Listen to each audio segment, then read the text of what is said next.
That said, our primary purpose is to entertain, and where we can entertain responsibly, obviously we try to do that. We try to have a positive impact on the world, but the first thing we need to do is entertain. There was an in-depth piece, like a behind-the-scenes piece, talking about how they've been in a full meltdown about this girl for a couple of years now.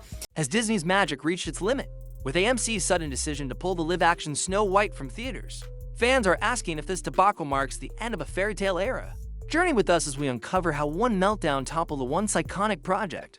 Our rights are on the line, folks. Bitch! The right to buy Cosby sweaters? Come on. That's the face of a serial killer. And if you disagree with this sentiment, just hit the unfollow button. Disney's live-action Snow White was supposed to be a shining jewel in the studio's crown. Ever since the original 1937 classic introduced the world to Disney magic, the fairy tale of a gentle princess, a wicked queen, and loyal dwarfs has occupied a special place in cinematic history by modernizing this beloved story. Disney aimed to enchant a new generation while retaining older fans, who grew up cherishing its innocence. Yet, in a turn of events few saw coming, the film collapsed under the weight of controversy, culminating in AMC's abrupt removal of the movie from its theaters. But the primary suffering is being sent in by my company to watch a children's movie as a single man, like 2 p.m. on a Thursday. That was the first part that was a little bit weird, but I was basically the only person in the theater. From the outset, Disney signaled that its updated Snow White would address contemporary tastes.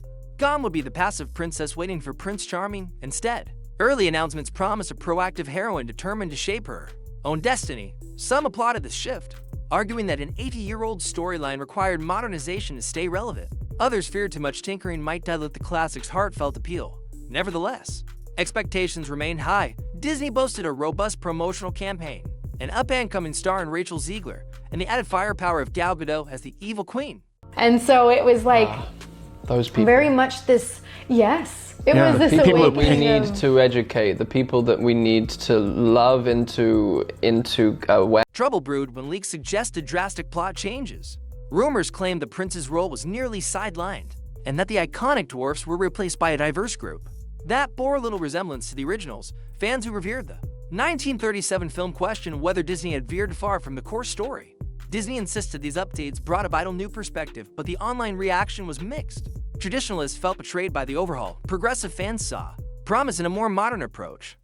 Snow White is generally understood to be a very, very white person. And in this case, they decided, nope, no, that doesn't make any sense. So I don't think we're allowed to say that, right? I was referring to the movie as sand beige. Rachel Ziegler, in particular, became a lightning rod, touted as a bold new face of Disney. She made headlines for her vocal criticisms of the original film's perceived outdated themes. While some saw her frankness as refreshing, others found it arrogant. Critiques of Snow White's passive nature morphed into comments that seemed to dismiss the original altogether, leaving many fans feeling alienated. Instead of reinforcing the movie's draw, Ziegler's statements stirred deeper skepticism about Disney's intentions. It just takes a beloved movie and makes it much more boring and much less realistic. The movie is really, really bad. Matters reached a breaking point on The View. Ordinarily, such a high-profile talk show segment would be a safe PR opportunity. Disney's team would lay out talking points to smooth over fan concerns. According to insiders, Ziegler was asked to emphasize how the film both honored and updated the classic. But once on air, she delivered a forceful critique that painted the 1937 version as regressive. The host attempted to steer her back to a more conciliatory tone, but the segment quickly spiraled. Producers cut to an unexpected commercial break, stoking speculation that something major had gone off script. Very few people wanted to see this. Even the little kids who like Disney movies, even they don't seem to be turning up in droves for the movie because the movie is really, really bad. Clips of the so-called meltdown spread like wildfire across social media within hours.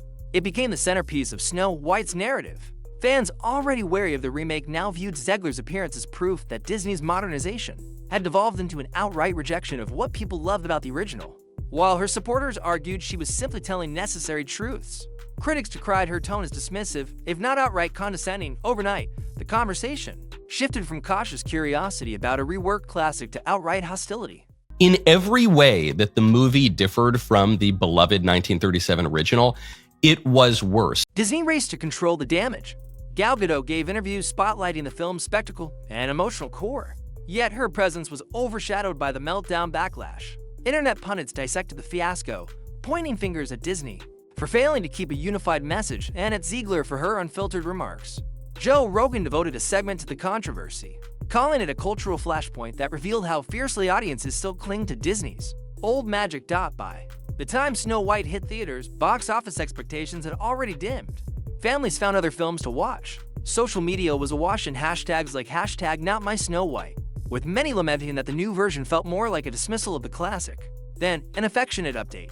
Ticket sales were notably weak, and word of mouth never picked up. Even critics, who praised the film's cinematography or music, struggled to sway audiences, already turned off by the uproar. We need to no, you don't. It's not your job. Your job is to entertain. You are paid to entertain. AMC, anticipating a strong draw, had allocated prime screens for Snow White. After witnessing day after day of half-empty showtimes, executives faced a stark choice: persist with the movie that wasn't earning back its seat space, or pivot to more profitable titles. In an almost unprecedented move for a major Disney release, AMC pulled Snow White entirely. The announcement ignited new waves of commentary. Some industry insiders speculated that Disney itself quietly approved the decision, unwilling to prolong a box office embarrassment. Others argued AMC's move indicated a sea change, proving that not even Disney's brand power could shelter a film from the wrath of negative public sentiment. So from the casting to the class politics, the sexual politics, the regime politics, everything about it was liberal. This fiasco served as a moment of reckoning for Disney, Bob Iger, and the executive team, renowned for orchestrating successful live-action remakes, now found themselves dealing with the PR disaster of monumental scale. The meltdown on The View catapulted into infamy by viral clips became emblematic of everything that had gone wrong. For a company typically adept at massaging public perception, losing control of the narrative so publicly was a harsh wake-up call. It also cast a spotlight on Rachel Ziegler's future. While her talent remains undisputed, the meltdown moniker attached itself firmly, raising questions about how studios might view her candid style. Supporters noted that Disney's screenplay itself diverged radically from the source material, so perhaps the backlash would have happened regardless of Ziegler's comments. Yet in the eyes of many fans, her on-air remarks crystallized the sense that the film was disowning its own legacy. It is not racist to suggest that a character who is described in the original as skin white as snow, that is literally how the character is described in the original, that's a character description in the same way that, as you mentioned, in Moana. As other theater chains followed AMC's lead in scaling back showtimes, Snow White's theatrical presence dissolved within weeks, without even the usual buffer of a lengthy big screen run.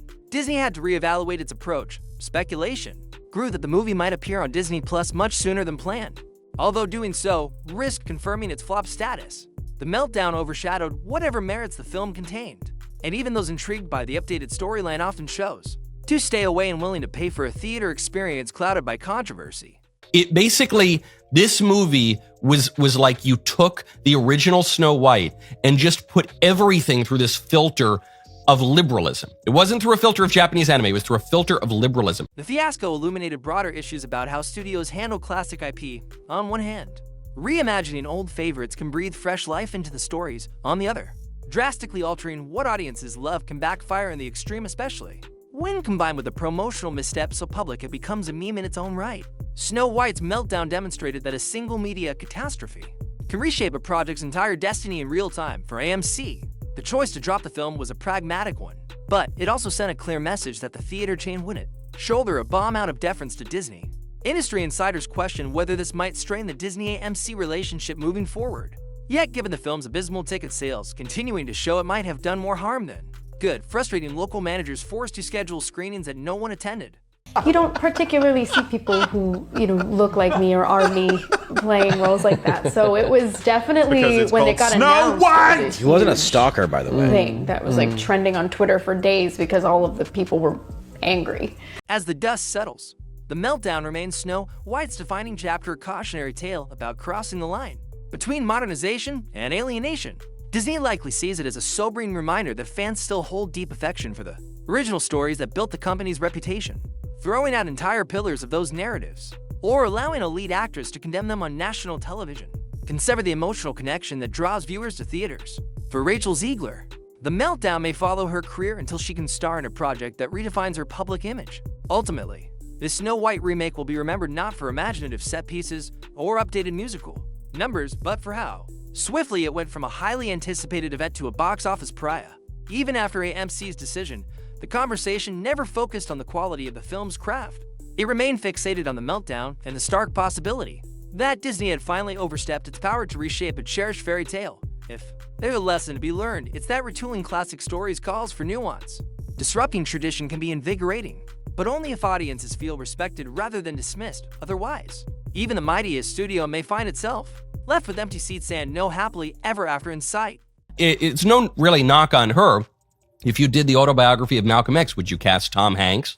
If you remade Moana, would you cast a little Irish guy? No, you wouldn't. So that was off the top. In the end, Snow White's downfall captured the entertainment industry's attention as a perfect storm of misguided changes, a lead star's unscripted remarks, and fan backlash that refused to die down. Whether future remakes will heed this cautionary tale remains to be seen. But few doubt the powerful lesson on display. Disney, once almost invincible in leveraging nostalgia, must adapt to a world where audiences expect respectful innovation, not wholesale reinvention. The meltdown may fade in time, yet its memory lingers as a stark reminder that even the most cherished fairy tale can unravel if its guardians dismiss the very heritage that first made it magical.